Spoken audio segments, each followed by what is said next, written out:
Stepfamily life doesn't usually break couples suddenly. It wears them down slowly. The arguments that start about bedtimes and end up about something else entirely, and the feeling that you're always managing someone else's reaction to your own life. Hello, I'm Katie South, and this is Stepmum Space, the judgment-free zone where we talk candidly about the fairy tales and scary tales of stepmum life. So whether you've been a stepmum for years, you're just starting out, or you want to understand the stepmum in your life a bit better, this is the place for you.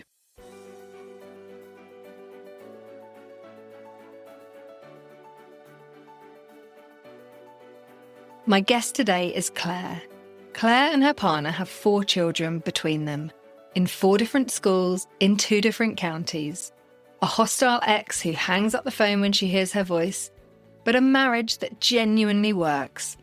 Not because everything's been easy, but because she and her husband worked out early on what they weren't willing to lose and built everything else around that.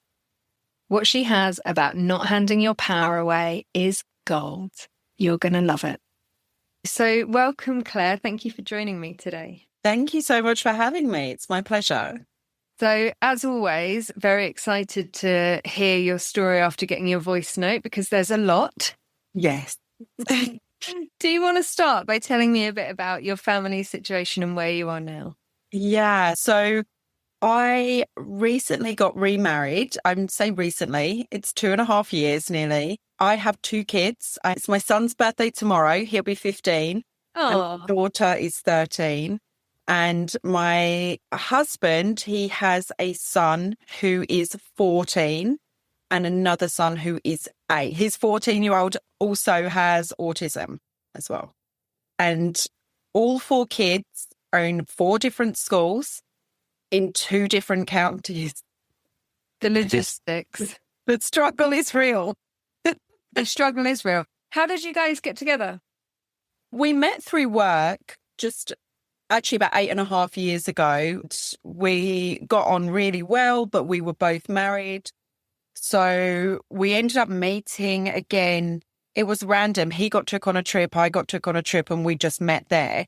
And about 4 or 5 months later, we're in the same industry. So we ended up at an event together and it was just like, hey, how's it going? I've asked for a divorce. Actually, I asked for a divorce. And we ended up just chatting and we became friends. We realized how much we get along, how much we have in common. Obviously, there was a spark there, but we became friends and then we started dating whilst navigating, each of us trying to navigate getting a divorce. Mine was incredibly toxic. I ended up sleeping in my sister's garage with the kids. It was really messy. He ended up back at his mum and dad's, so he moved out of their place. She had that. He continued to pay for everything. My ex refused to leave our family home. And in the divorce, when he realised I'd started dating, when he realised there was no going back, it became incredibly toxic in the house. And the police were called. They suggested that I leave. And I said, I don't have anywhere to go. I said, his parents have a 4-bedroom house. He could go there, but he was refusing to leave. So my sister said, come, you can sleep in the garage. It's a converted room, but it's not accessible from the house. It doesn't have a bathroom, but it's a room. Come stay there while you figure everything out. That come figure everything out took a year. And I left with whatever could fit in my car.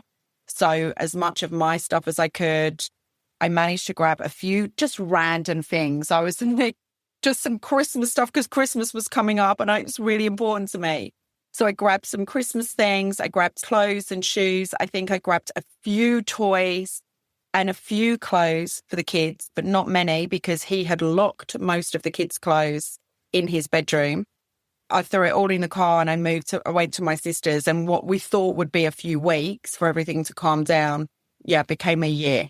It cost me somewhere in the region of 20 to 25 grand to fight him in court.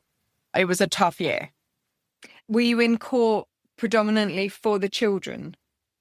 There was court around the children. There was court around the money. But with regards to the children, it was things like who takes them to the doctors, who takes them to the dentist, who takes them to the opticians, who pays for their school trips, who pays for their school uniform, who pays for their swimming. And then it even became around holidays. So you have to get a written approval to take the children on holiday, and you're not allowed to book it without the written approval. So I remember the first time I wanted to take them to Florida to see my parents, it took him 3 weeks to respond to me. And my parents had a home, so that they kids have been to 3 times already. And it took him 3 weeks. And by the time he replied with conditions, the flights had tripled in price and I couldn't afford to take them.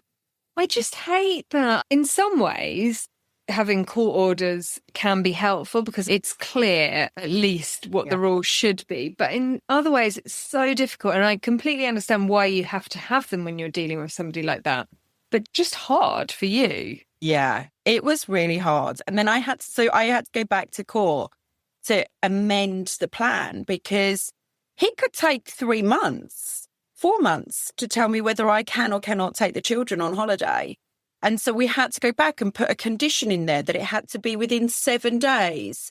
And he had to give a valid reason if he objected to it. Like there had to be something tangible to rather than, no, I don't want them to go. I don't want you to take them. There has to be a specific reason. Don't take them somewhere that's dangerous or don't, you know what I mean? Which you're never going to do anyway. And that's the thing, isn't it? You're only ever going to take your children somewhere where you think you're all safe. Yes. And where they want to go. So it does. I know that this is a podcast about life as a stepmom, but sometimes being an ex on either side, when you're dealing with somebody who's controlling or just difficult, and I see it a lot, it's really hard. That must have taken its toll on you. It did. It was really tough. It was a year of hell fighting. I got therapy for the kids. And in the meantime, all of this, my relationship with my new husband is progressing. So I think after I lived in my sister's for a year, I lived in a flat for 6 months, and then we eventually bought our family home. So we were fully all living together in the same space with him and his kids. And you said your now husband was going through his divorce at the same time as you. Tell me his was a bit easier, please. Yes and no. It was easier because she refused to divorce him. So she refused to sign papers for 5 years. And he's not coming back to you. And she refused and refused. And what were her reasons, or at least the reasons that she gave him for not signing? A lot of it was financial. She wanted money out of him, and it was just, they don't own anything. They didn't own a property. They didn't have a business together. They didn't have savings. He doesn't have a pension. What is it that you're fighting for? I bought this house, and this house is owned by me. I paid for it. She said, okay, now you can pay me because you've bought a house. And he said, the house is Claire's. She said, no, you bought a house, so I want money. And he said, the house is Claire's. Look it up. The house is Claire's. And it is all mine. Legally and financially, I bought it for us. But yeah, that's why she dragged her heels. It was all around finances. And so getting together when you're both going through quite challenging breakups, and presumably that affected your children in some ways, must have been quite hard.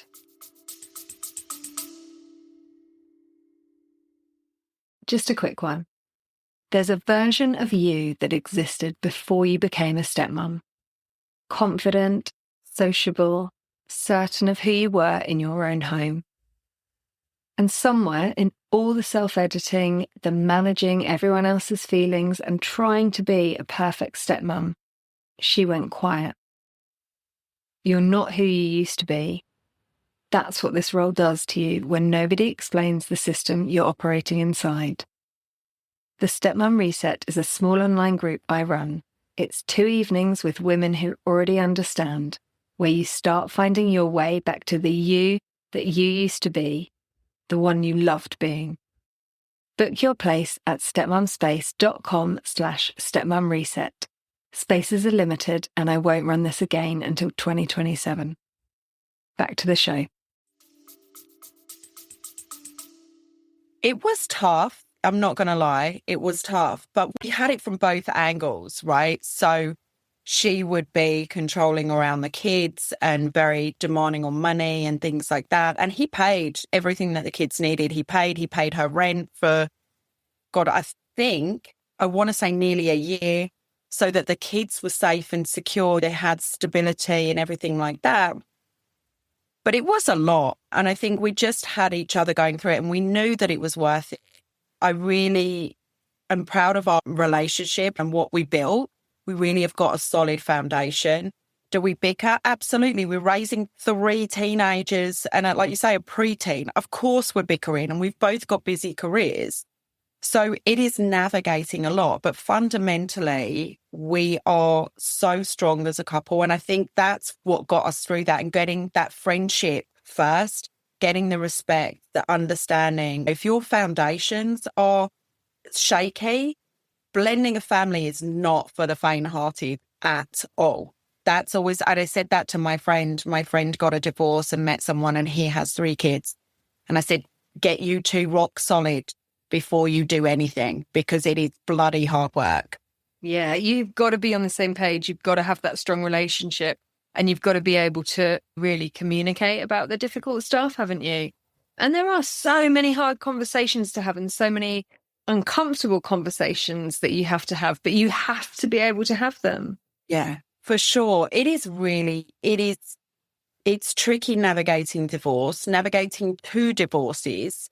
That in itself was a challenge. And I think it just brought us closer because we both have got that kind of solidarity in it. I find you develop a shared sense of a slightly dark humour because you need it to get you through those difficult times. Yeah, you do. You do.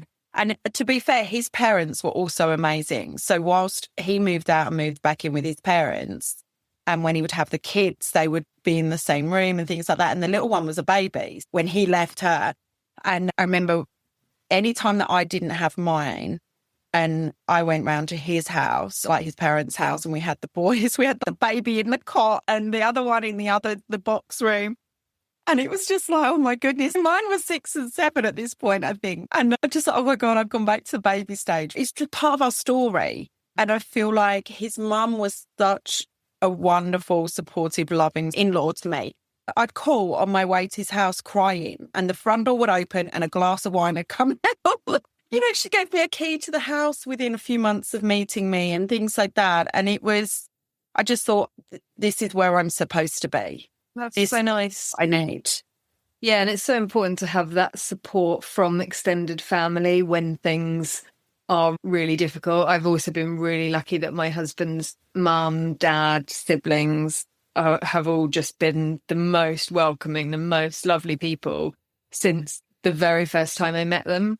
Yeah. Which is amazing. You're right about that. It makes a huge difference. And I remember the first Christmas that I turned up with the kids, and in their house, all the kids had a bauble with that you write your name on it and you put it on the tree.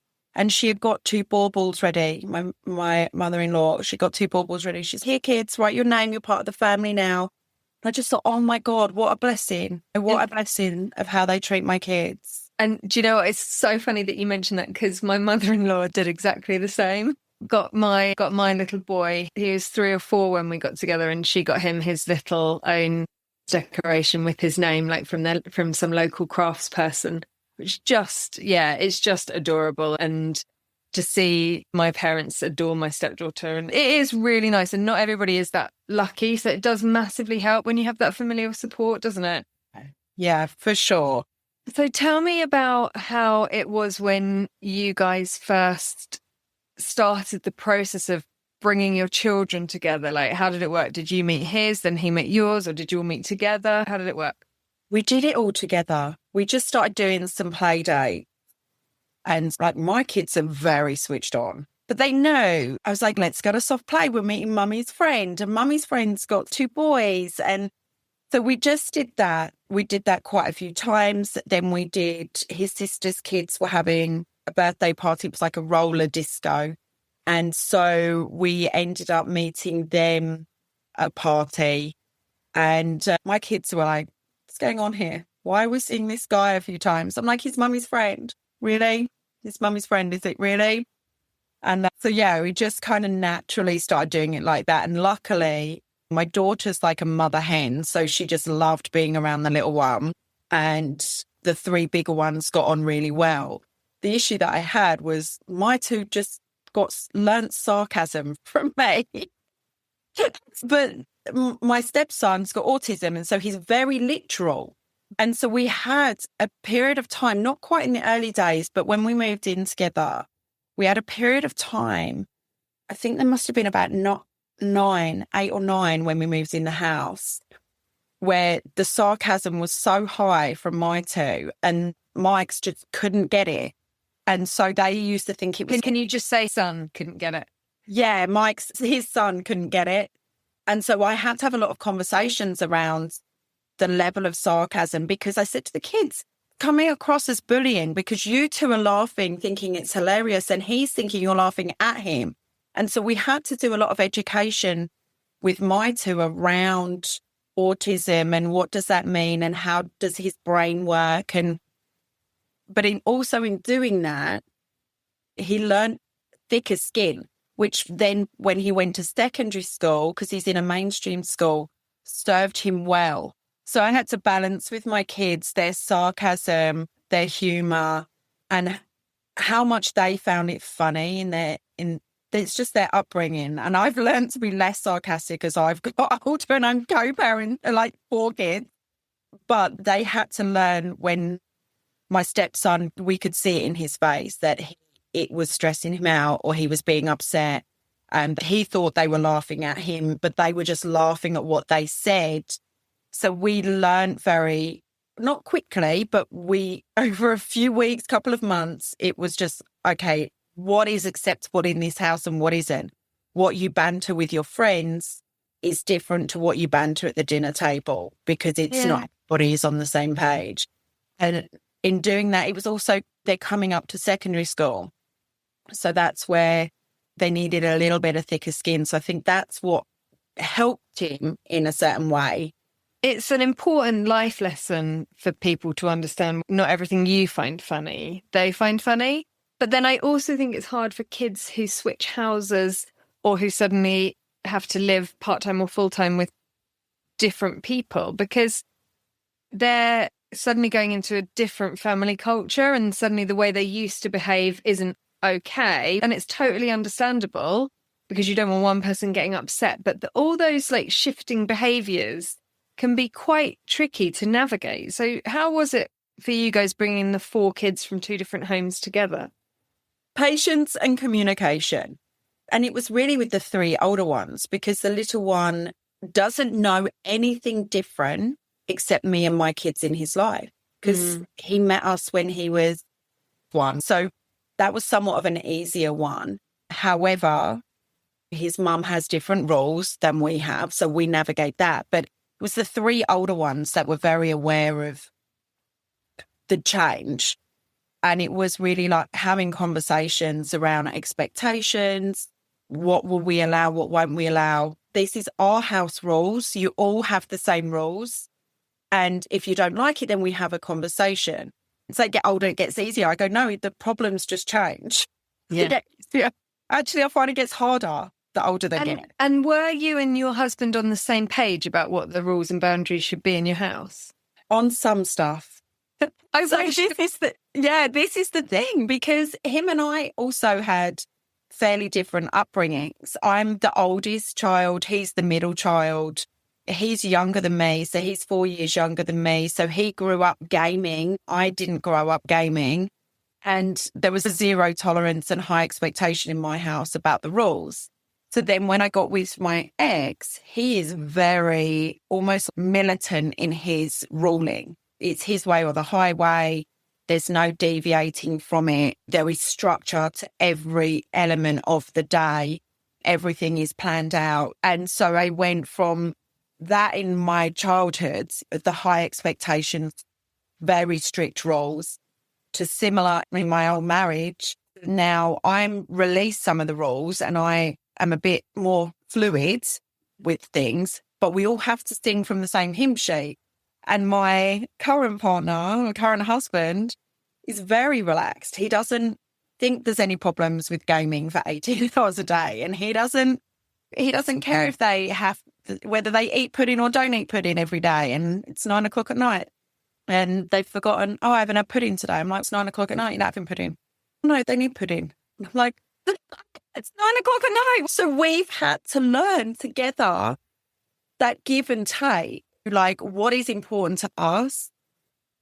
And I've had to let go of a lot of stuff, and he's had to tighten stuff that he just, bedtime will be whenever. And I'm like, no, they've got school, they can't be gaming all day. So we've had to navigate that together. And again, as they get older, we change the rules as they grow. And then we sit and we go, they didn't like their bedtime. They thought it was too early, and they still think it's too early. But well, of course they do. Yeah, they always want to just stay up as late as possible. But my two won't get up in the morning.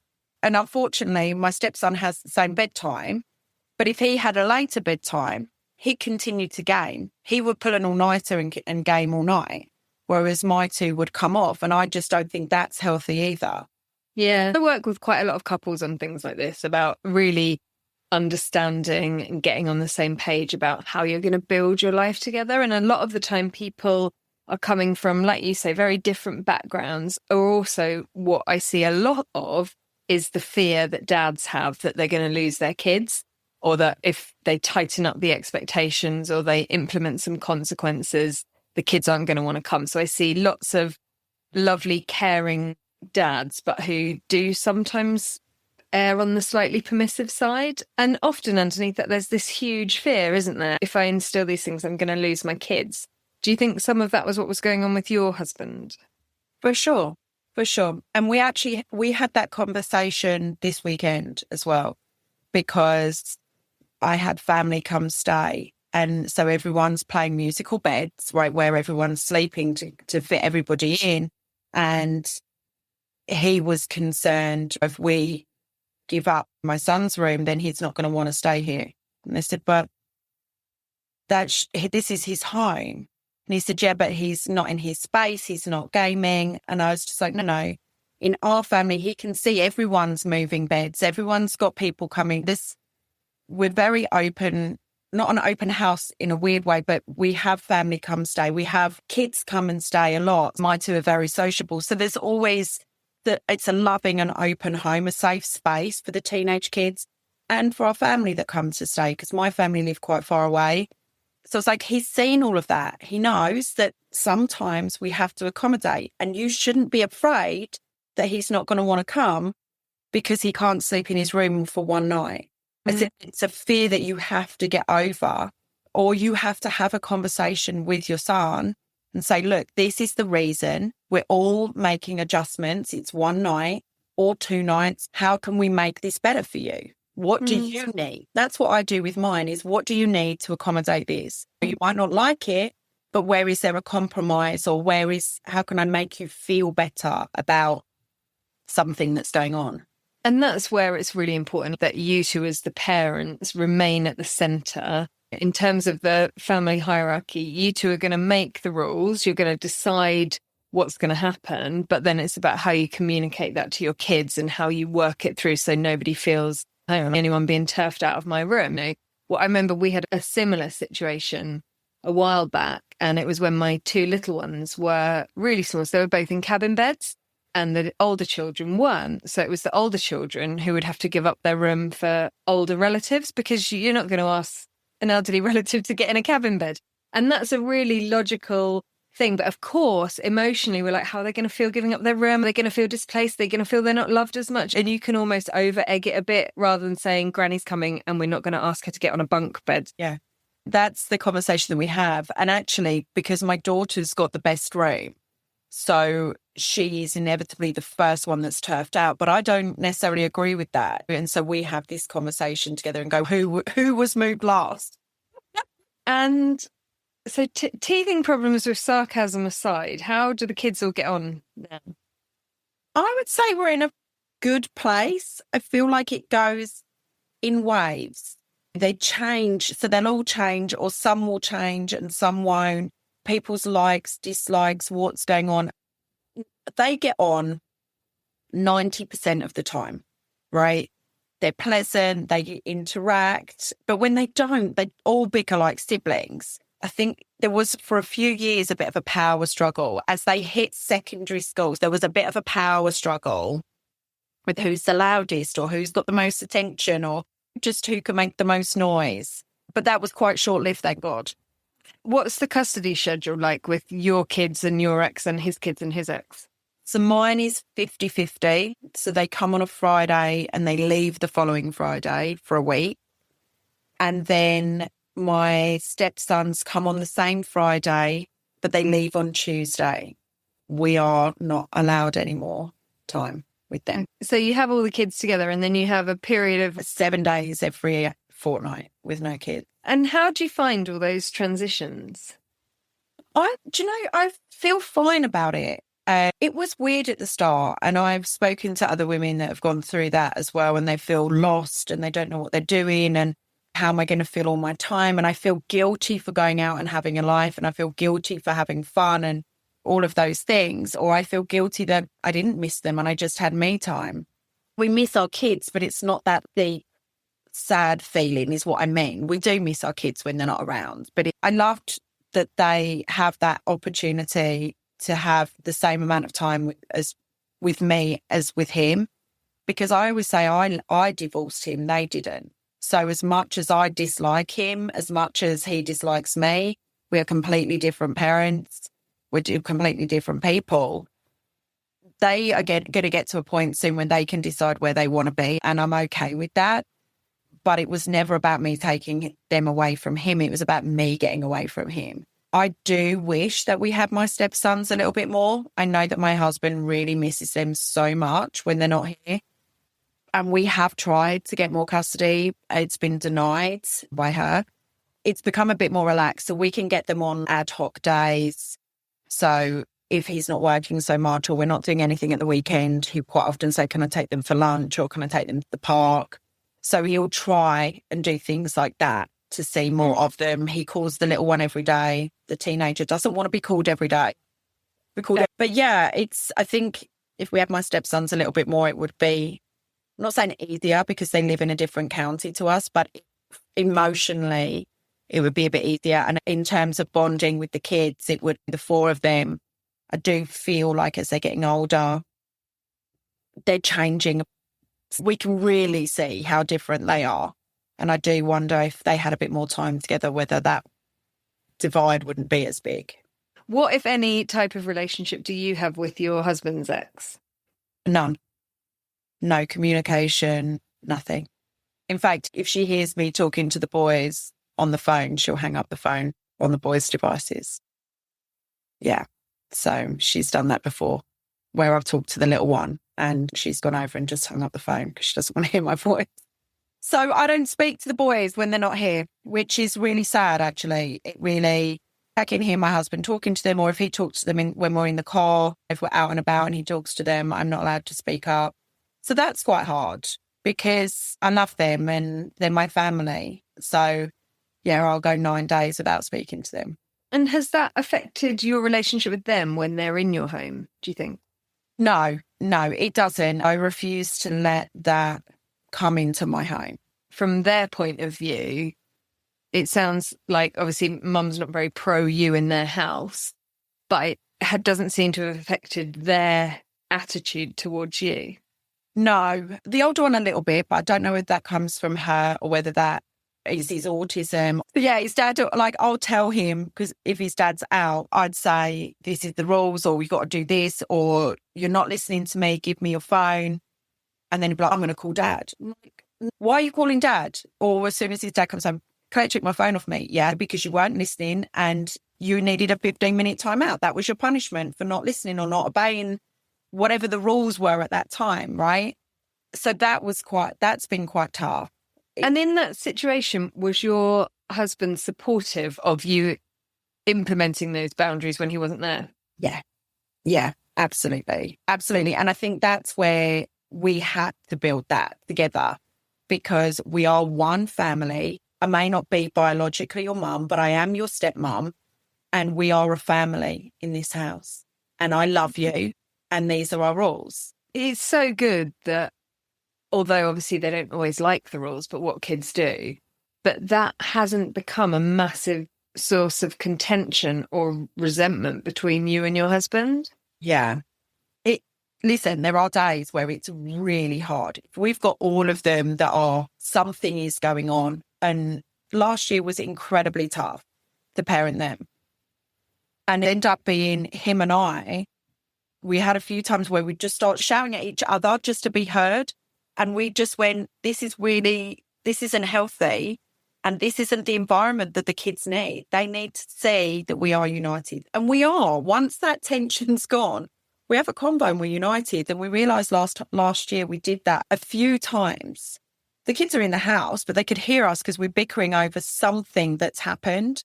And we're like, we need to calm down. We need to just talk about this, because this is not the house that we have.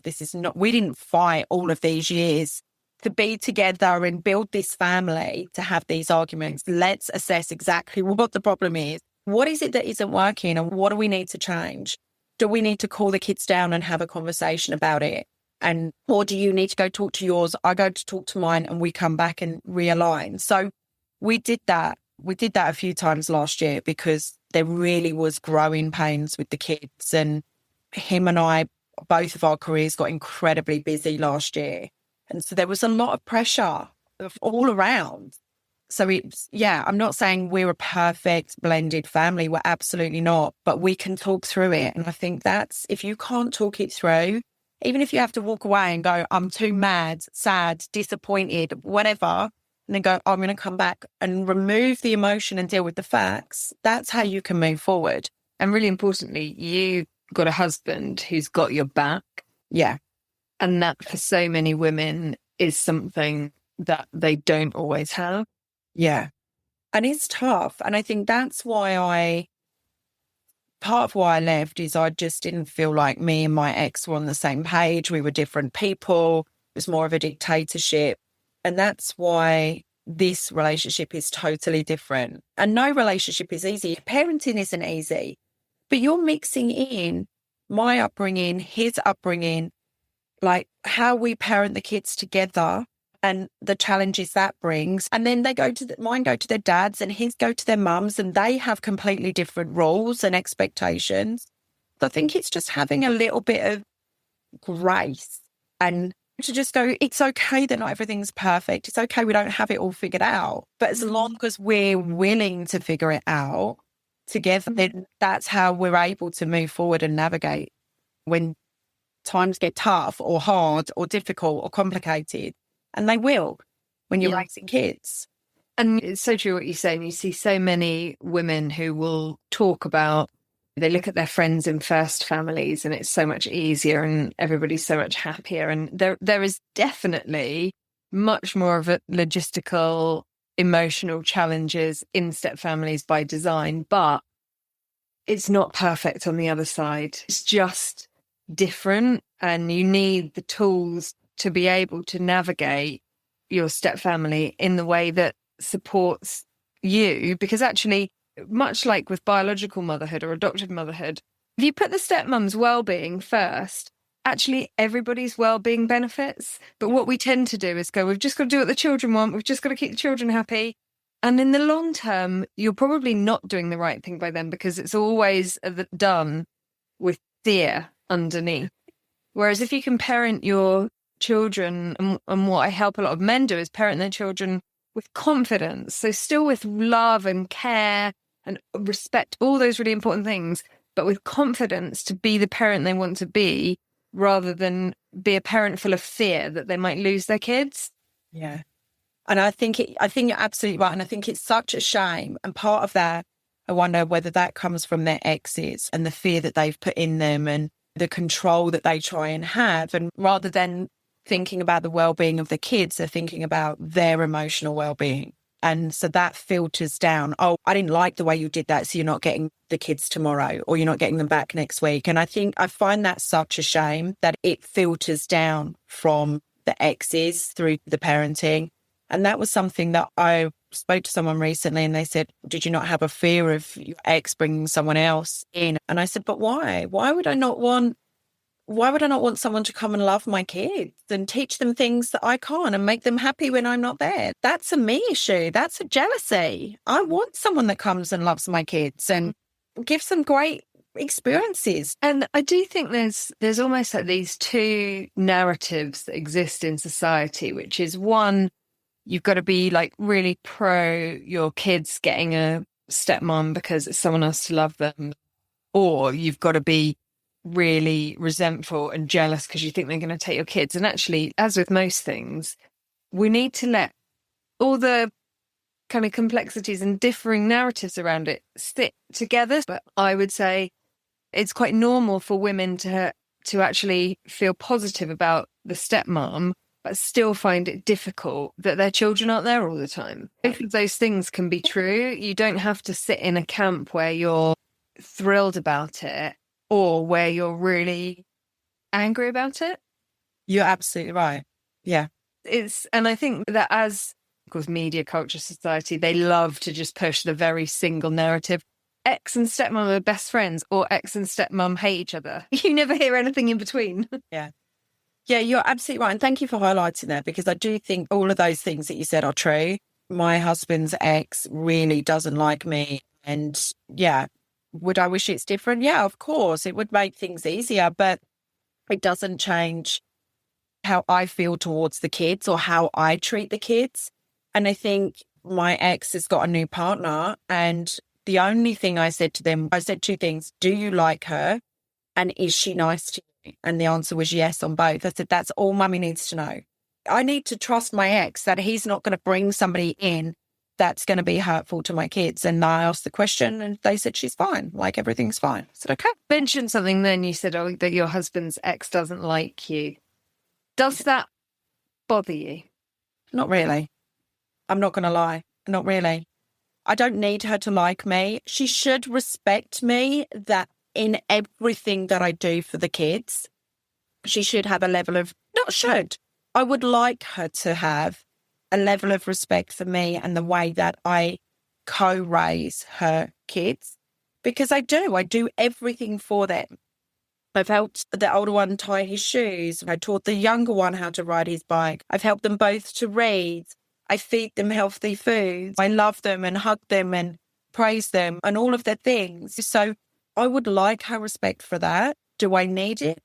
I don't, because I'm proud of how I parent. I'm not replacing her. And I don't think as a step parent, we feel like we're replacing the parents. No. Our job is just to love the kids and make them feel loved and make them feel wanted and supported. And I do all of those things. I don't feel like she should feel any way towards me, but I would like or hope that one day she will respect me for the things that I do for the boys. Yeah. I think what's important, though, is you don't place any weight of your own value on what she thinks about you. No, but it's giving away your power and giving your emotions away to be hurt by somebody else. And I'm just not willing to do that. And that's so important, but so hard to do. And I see a lot on one of my programs, Back in Control, that's what I work a lot on with women, of actually not letting yourself spiral, not letting one text from her derail your whole week, not letting your imagination run wild at night about what she might do next, because all you have control over is how you show up in your own home. You cannot change how somebody's going to be. And whilst most of the women, again, I see are high achieving, successful women, but when it comes to stepmotherhood, it can be so difficult because you can put in all the work and still not get the result. Yeah. Yeah. It's hard. It's so hard, but it is possible, which is obviously the work that we do. And that's so important for so many women. So I had a question for you, because you seem very together, very confident about your experiences. Have there been any bumpy parts for you? Listen, when me and my husband are not on the same page, like I mentioned last year, was rough because I felt like everyone was changing a lot and their needs were changing. And I found it quite hard to keep up with. And so that was rough. And trying to listen to everyone's feelings and everyone's thoughts and trying to adapt rules, but still knowing that I'm the parent and trying not to be bullied by teenagers. And for me, I found that quite tough because I want everyone to be happy and I want people to have what they want, but I also know what is required to raise well-rounded children. So it's, for me, that the last year was tough. The early days were tough because we were battling so much around just toxic behaviour, around the divorce. But now I try and have a really thick skin around things and think we just have to focus on us. Those outside noises are never going to go away. She is never going to go away and my ex is never going to go away. And so it's just outside noise. Let's just focus on what we can focus on. So if I just keep coming back to that, I'm not saying, oh, it's always easy. And I just go, oh yeah, let's just shrug that one off. Will it affect me all day? Absolutely. If she does something or he does something, absolutely. It will make me furious for however many hours. And then I'm like, okay, what do I need to do to get out of this? And maybe I just need to, maybe it's just time. Or maybe him and I are just, he rants or I rant and we just listen and go, that's rough. This is a shitty situation, whatever it might be. And then we move on and go, it's never going to change. We cannot change how other people behave. So when we can accept that, it becomes a little bit easier to cope with. Yeah. And as you say, like that, noticing it. So being able to say, I'm really angry about this. Okay, what do I want to do with that? So I swim and oh my God, my times are good when I'm angry.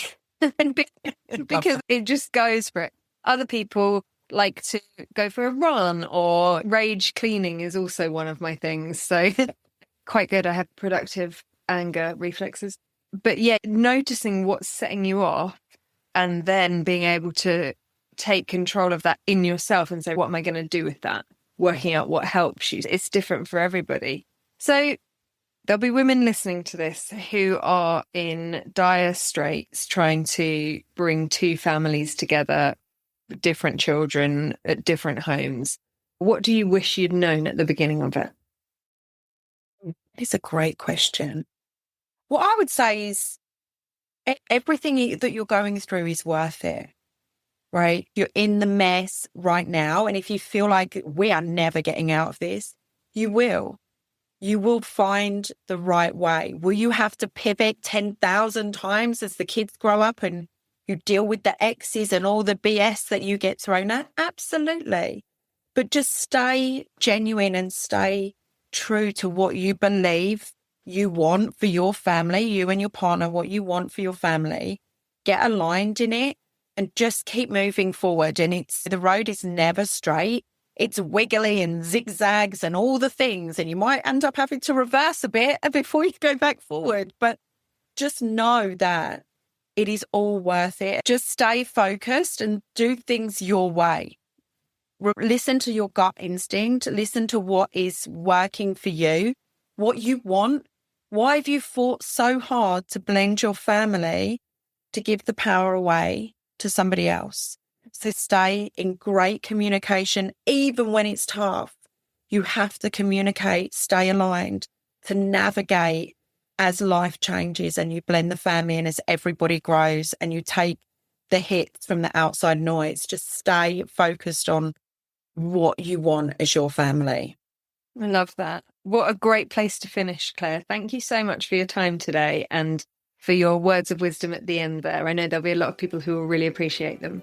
Thank you so much for having me. It's been absolute pleasure. Katie, thank you. I loved how Claire talked about not letting one text from the ex derail her whole week and how hard that actually is to do when the feelings are real and the provocation keeps on coming.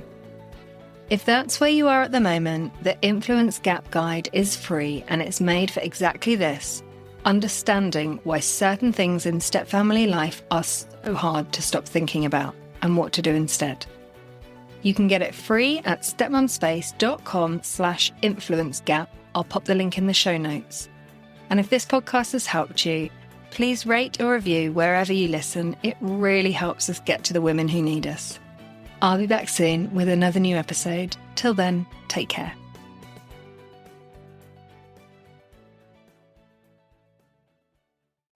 And if you know you need support, whether that's for you on your own or you and your partner together, but you're not sure yet what's right, book a free clarity call with me. It's a 15-minute chat about what's going on and whether I can help. The link is in the show notes or at stepmomspace.com/clarity.